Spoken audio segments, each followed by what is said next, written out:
Yung adobo na pinakatas ko muna yung mantika.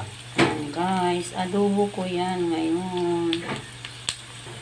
Adobo ulam ko ngayon guys. Ayan, pinaano ko siya sa mantika niya lang yan guys. Yung dyan. Ayan. Ayan, naglalagay na ako dito ng tuyo. Ayan.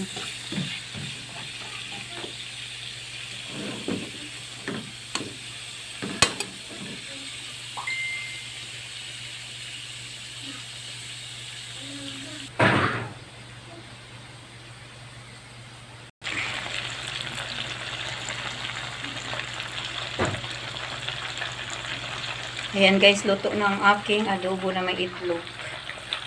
Ayan guys, thank you for watching.